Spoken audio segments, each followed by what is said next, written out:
আসসালামু আলাইকুম। বাংলাদেশ পল্লী বিদ্যুতায়ন বোর্ডে শিক্ষানবিশ লাইনম্যান পদে 1035টি পদে নতুন সার্কুলার প্রকাশিত হয়েছে। আজকের ভিডিওতে এই সার্কুলারটিতে আপনারা কিভাবে আবেদন ফর্মটি পূরণ করবেন, আজকের ভিডিওতে আবেদন ফর্ম পূরণ করার সম্পূর্ণ প্রসেস দেখিয়ে দেব। ভিডিওটি সম্পূর্ণ দেখবেন। যারা চ্যানেলটিতে নতুন, চ্যানেলটি সাবস্ক্রাইব করে রাখবেন। তো সার্কুলারটি প্রকাশিত হয়েছে 26/4/2026 খ্রিস্টাব্দ। এখানে কিন্তু শিক্ষানবিশ লাইনম্যান পদে 1035 জন লোক নিয়োগ দেওয়া হবে। এখানে বয়স সীমা 19/5/2026 তারিখে, বয়স 18 থেকে 21 বছরের মধ্যে হতে হবে। তো এখানে কিন্তু বিজ্ঞান বিভাগে এসএসসি সমান পরীক্ষা পাস হতে হবে এবং 5 পয়েন্টের মধ্যে 3 পয়েন্ট থাকতে হবে। তো আপনারা সার্কুলারটি সহ আবেদন ফর্মটি www.reb.gov.bd অথবা সংশ্লিষ্ট পল্লী বিদ্যুৎ সমিতির ওয়েবসাইটে কিন্তু পেয়ে যাবেন। তো আবেদন ফর্মটি যে কোনো কম্পিউটারের দোকান থেকে প্রিন্ট করে আপনারা নিজ হাতে সহজে পূরণ করবেন। তো আবেদন ফর্মটি কিভাবে পূরণ করবেন সেইটি আজকের এই ভিডিওতে দেখিয়ে দেব।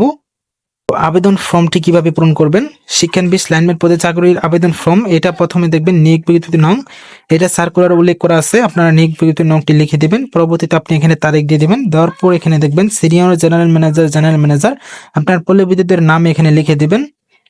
দেওয়ার পর এখানে বিজ্ঞাপনের সূত্র পত্রিকার নাম এখানে লিখবেন পল্লী বিদ্যুৎ উন্নয়ন বোর্ডের নিজস্ব ওয়েবসাইট। পরবর্তী এখানে দেখবেন বিজ্ঞপ্তি প্রকাশের তারিখ, এখানে লিখবেন 26/4/2026 খ্রিস্টাব্দ।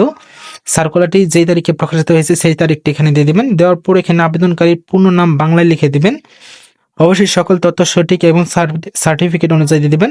পরবর্তীতে ইংরেজিতে নামটি লিখে দিবেন। লেখার পর এখানে মাতার নাম লিখবেন, পরবর্তী পিতার নাম, পরবর্তী জন্ম তারিখ এসএসসি সমান পরীক্ষা সনদ অনুযায়ী, পরবর্তী বয়স আপনারা দেখবেন প্লে স্টোরে এইজ ক্যালকুলেটর নামে একটি বয়স আছে, সেখানে 19/5/2026 তারিখে আপনার বয়স কত হয় সেটা হিসাব করে এখানে লিখে দিবেন। পরবর্তী পল্লী বিদ্যুৎ সমিতি কর্মরত মিটার রিডার কাম মেসেঞ্জার কিনা, টিক থাকলে যদি থাকেন তাহলে হ্যাঁ দিবেন, টিক দিবেন, আর না থাকলে না এখানে টিক দিয়ে দিবেন। তো কোঠার প্রার্থী কিনা, কোঠার প্রার্থী হলে কোঠার নাম উল্লেখ করুন, তো কোঠার প্রার্থী হলে উল্লেখ করবেন, আর না থাকলে না লিখে দিবেন। পরবর্তীতে ধর্ম ইসলাম লিখে দিবেন। পরবর্তীতে জাতীয় ও জাতীয় পরিচয়পত্র নম্বর, এখানে জাতীয়তা বাংলাদেশি লিখবেন এবং জাতীয় পরিচয়পত্র নম্বর লিখে দিবেন। পরবর্তীতে আপনার নিজ জেলা এখানে উল্লেখ করে দিবেন। পরবর্তীতে আপনার বৈবাহিক অবস্থা টিক দিন, এখানে যদি বিবাহিত হন তাহলে টিক দিবেন, অবিবাহিত হলে অবিবাহিতের জায়গায় টিক দিবেন। 14 নম্বরে স্থায়ী ঠিকানা, এখানে আপনার যে স্থায়ী ঠিকানা ঠিক এইভাবে খুব সুন্দর করে নিজ হাতে লিখে দিবেন, গ্রাম, ডাকঘর, উপজেলা, জেলা।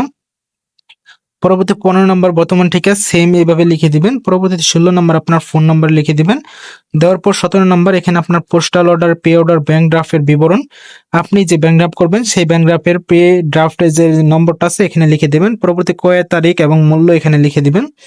দেওয়ার পর শিক্ষাগত যোগ্যতার বিবরণ বিজ্ঞাপনের শর্ত অনুযায়ী পূরণ করতে হবে। তো এখানে কিন্তু পরীক্ষার নাম দিবেন এসএসসি, পরবর্তীতে শিক্ষা প্রতিষ্ঠানের নাম এবং প্রাপ্ত জিপিএ সার্টিফিকেট, ডিগ্রি অর্জনের বছর কত সালে পাস করেছেন এটা লিখে দিবেন।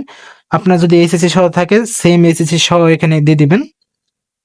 পরবর্তী প্রাক্তন ও বর্তমান চাকরির কলানুক্রমিক বিবরণ শুধুমাত্র প্রযোজ্য ক্ষেত্রে, এগুলো থাকলে দিবেন, না থাকলে না দেওয়ার দরকার নেই। যদি চাকরি থাকেন আর কি সেটা দেওয়ার দরকার, না থাকলে দেওয়ার দরকার নেই এগুলো।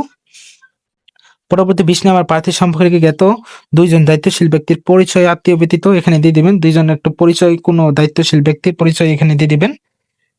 নাম, ঠিকানা, মোবাইল নম্বর এখানে দিয়ে দিবেন। দেওয়ার পর আপনার এখানে প্রবেশপত্র এখানে কিন্তু অফিস কর্তৃক পূরণীয়, এখানে কিন্তু কিছু পূরণ করতে হবে না, জাস্ট নিচে দেখবেন প্রার্থী কর্তৃক পূরণীয়, এখানে আপনার প্রার্থীর নাম এবং যে ঠিকানায় প্রবেশপত্র পেতে ইচ্ছুক ঠিকানা এবং ঠিকানাটি লিখে দিবেন সুন্দর করে, এবং প্রার্থীর নাম আপনার যে নাম সেটা এখানে লিখে দিবেন। পরবর্তীতে আপনার এখানে আর কোনো কাজ নেই। যদি আপনাদের এখানে কোনো জায়গায় বুঝতে অসুবিধা হয়ে থাকে অবশ্যই ভিডিওর কমেন্টের মাধ্যমে জানিয়ে দিবেন। তো এগুলো কিন্তু এই ফর্মটি কিন্তু সম্পূর্ণ নিজ হাতে সুন্দর করে পূরণ করতে হবে। তো যাদের ভিডিওটি ভালো লাগবে অবশ্যই ভিডিওতে লাইক করবেন, যারা চ্যানেলটি নতুন চ্যানেলটি সাবস্ক্রাইব করে রাখবেন।